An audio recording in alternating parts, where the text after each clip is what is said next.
नमस्कार। इस वक्त मैं पटना के शीतला माता मंदिर स्थित परिसर में खड़ा हूं और आप मेरे पीछे देख सकते हैं ये मंदिर का परिसर है और मेरे ठीक दाईं तरफ आप एक संरचना को देख रहे हैं। लाल रंग की ये संरचना है। दरअसल ये एक कुआं है और इस कुएं को चारों तरफ से घेर करके एक मकान के समान संरचना का रूप दे दिया गया है। इस कुएं का अपना एक बहुत ही मजबूत इतिहास है और आज हम आपके सामने इसी कुएं के इतिहास का जिक्र करेंगे।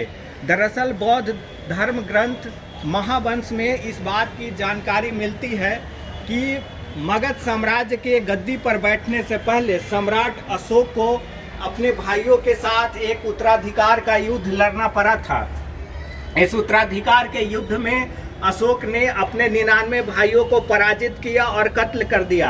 बौद्ध ग्रंथ इस बात की भी जानकारी देता है कि अशोक अपने 99 भाइयों को का कत्ल कर उसे अपने राजमहल के कुछ ही दूर पर स्थित एक कुएं में डाल दिया था। दरअसल जो कुआं मैं आपको इस वक्त दिखा पा रहा हूं, ये वही ऐतिहासिक कुआं है जिसे अगम कुआं के नाम से जाना जाता है और यह कुआं पटना के अगम कुआं मोहल्ले स्थित शीतला माता मंदिर परिसर में स्थित है। चूँकि ये कुआं ऐतिहासिक रूप से लगभग 2300 साल पुराना हो चुका है, इसीलिए इस कुएं को अब वर्तमान में घेर करके एक धार्मिक प्रतिष्ठान का रूप दे दिया गया है और अब इस कुएं के चारों तरफ पूजा अर्चना की जाती है।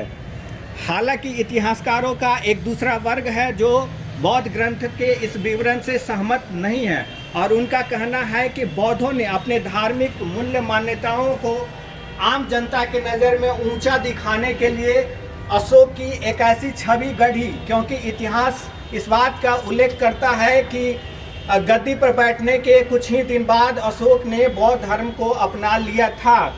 इसीलिए इतिहासकार बौद्ध धर्म ग्रंथ दीपवंश और महावंश अशोक के जरिए यह दिखाने की कोशिश करता है कि कैसे बौद्ध धर्म को अपनाने के बाद अशोक का धार्मिक और चारित्रिक परिवर्तन हो गया और उसने इतना बड़ा शासक जो इतना ही क्रूर और हिंसक था, उसने बौद्ध धर्म को अपनाने के बाद अहिंसा का रास्ता अख्तियार कर लिया था। इसी तरह का कुछ विवरण अगम कुआं के आसपास के इलाकों में जनसूत्रियों और किंवदंतियों के सहारे आपको सुनने और जानने को मिलेगा। शीतला माता मंदिर परिसर से मैं राधे श्याम।